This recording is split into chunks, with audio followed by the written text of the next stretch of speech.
Why'd you put these two against each other? I'm just curious. I'm just curious.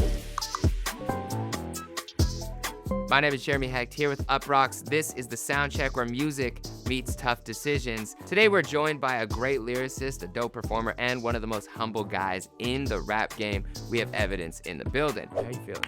Thank you for having me. Thanks for being here. I'm gonna be giving him 2 different sounding songs at a time and having him make some difficult music decisions so that I can understand his music taste so well that I'll hopefully be able to guess the one song he wrote down on a piece of paper as his lifetime anthem by the end of the show.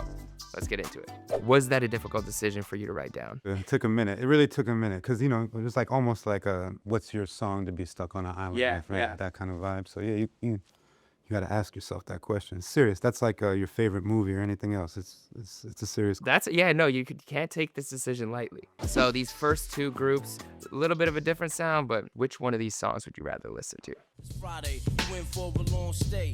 Getting shackled on the bus, first thing come Monday. One of the meanest and the cleanest, and still I'm kind of fiendish when I'm at this. Been doing this for eons. I'm supposed to pick between these two? Yeah. This is tough. I'm going to go Rest in Peace Prodigy. I'm going to go Mobb Deep on that one. But that's just because the Gang Starr song was a single. Yeah. And it got Casey and JoJo on it. And that was like more one of their like broader reach songs, even though it was gutter and it worked. There's so many other Gang Starr songs I would probably pick before that one, even though that one is incredible. And you said, I know that album means a lot. What does Mobb Deep mean to you? Everything, the same thing that Gang Starr means to me.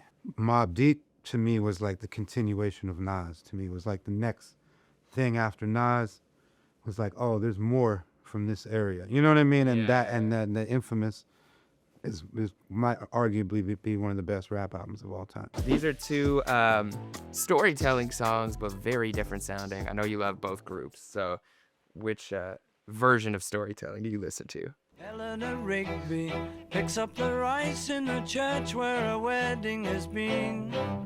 Went to Carville to get a milkshake. This honey ripped me off all my loot cakes. The car, oh yeah, there's money in my jacket. Somebody broke into my ride and co-macked it. Yeah, I love that we're comparing Tribe Called Quest to the Beatles. I know, that's the fun of this show. I think that's great, though. I think that's great because the Beatles are so revered, especially like in a pop sense. And the fact that rap music is being held on a standard like that. You know what I mean? It's crazy. I think it deserves to be. Yeah, and it should. I like Tribe Called Quest stories more than the Beatles stories.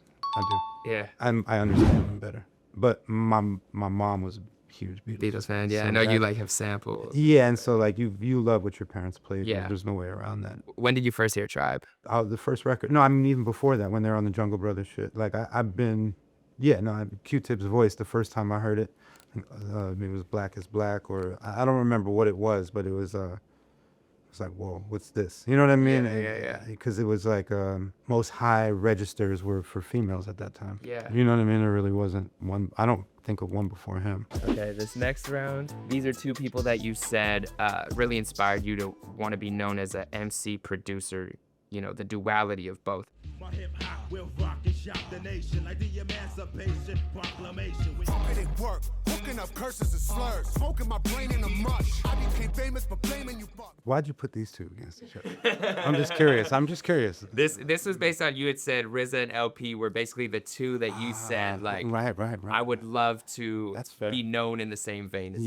Yes. Well, I'm Wu-Tang because my age at that point, I'm more influenced by that than anything else. You know what I mean? So that's gonna win right there. But I think LP he's one of the ones. Yeah. But he might not. Well, he gets his credit, but I do feel like he really innovated and was not like he didn't play it safe at all. And so for that alone, you know what I mean? And then just all the success that comes with it. And is there something about RZA's production style or his rapping that stands out to you? Yeah, he's just the man, like they said. Like I love that. Like he was the owner, he was the producer, the orchestrator. He could win on the rap side if he jumped on it. Just like make the video look good. Like he just a true visionary. Yeah. You know what I mean? And then the music was like this perfect mess, if I'm allowed to call it that, without insulting. It's like, and we all know what that means. It's just like his production style was so wild. But he had really some of the best rappers, and not only were they best like lyrically and voice, but rhythmically. They became the drum that glued a lot of those beats together, and so that whole beginning right there is like the The perfect storm. Okay, these next two are both Alchemist productions, so you know he's the only one going up against himself here, but two different Alchemist styles. Which one do you like better? We gon' make it, we gon' make it, we gon' make it. When I touch that crack, I let them crackers take control of me. Serve the peace, Caprice ain't got no heat, man, it was cold, G.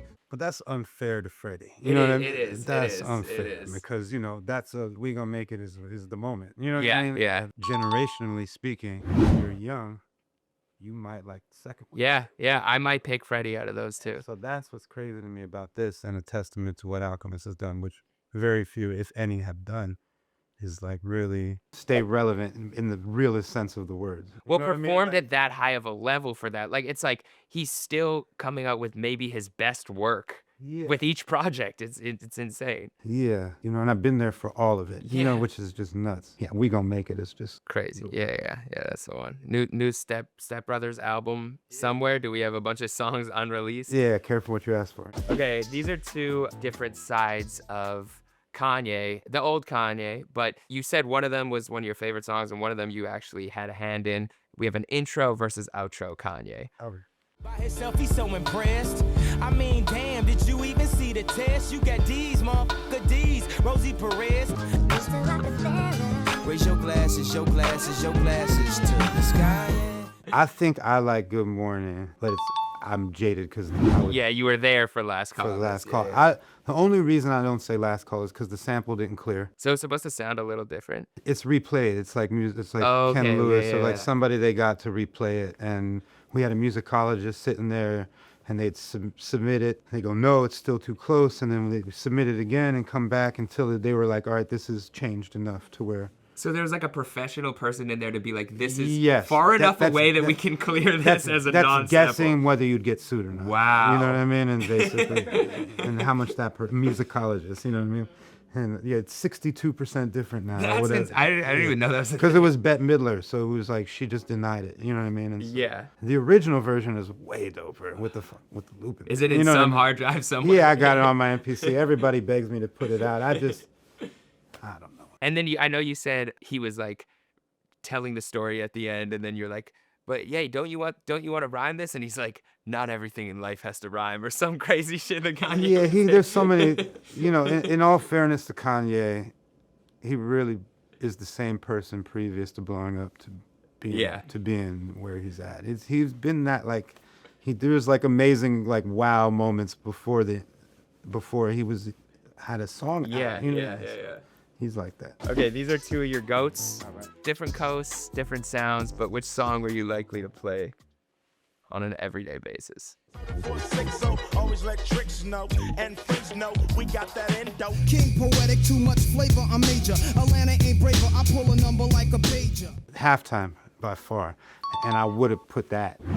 That's my favorite rap song of all time, probably, just because so many reasons, Yeah, and I know it sampled the message too. So I was gonna say the message could be an yeah. island song That too. was It's- so that Nas song. Like, do you remember hearing? it Yes, the first time? everything about that one. Halftime in particular, because it was on the Zebrahead soundtrack, which came out before Illmatic, and so we had that as like a hope of what the record was gonna sound Yeah. like. And then It Ain't Hard to Tell came out as a single. By the time we got the Illmatic album, it was 10 songs. The first one wasn't rapping, so it's like we got 7 new songs really, and we were still so hype off of it. Yeah. But those 2 came out first, and that one is the Large Professor beat is the one, because it's like really what turned me on to filtering loops. They took this really great song, man, and they filtered all the top end of it off, and it just made it the bass line.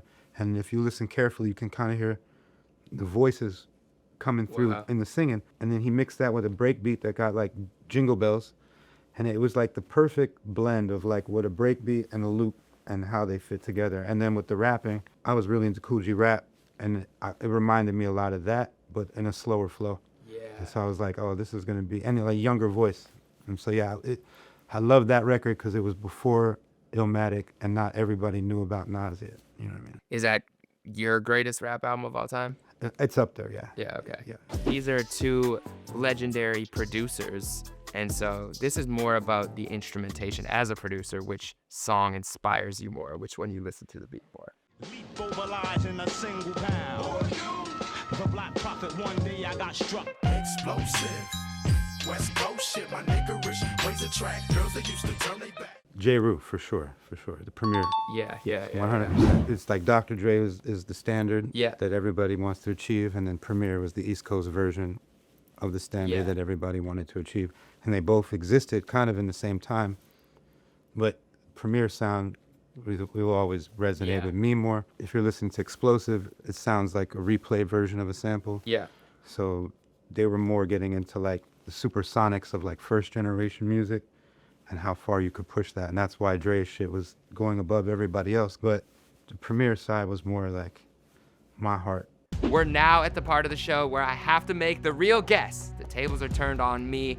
I was handed 2 pieces of paper. One has the real Evidence Lifetime Anthem on it. The other is from our producer to trick me. Based on his answers throughout the show, I now have to guess which one is actually his. Let's get it. Deep cut. Oh, yeah, it is. Okay. All right. Yep. Okay. So let's take a listen. This is the first option here.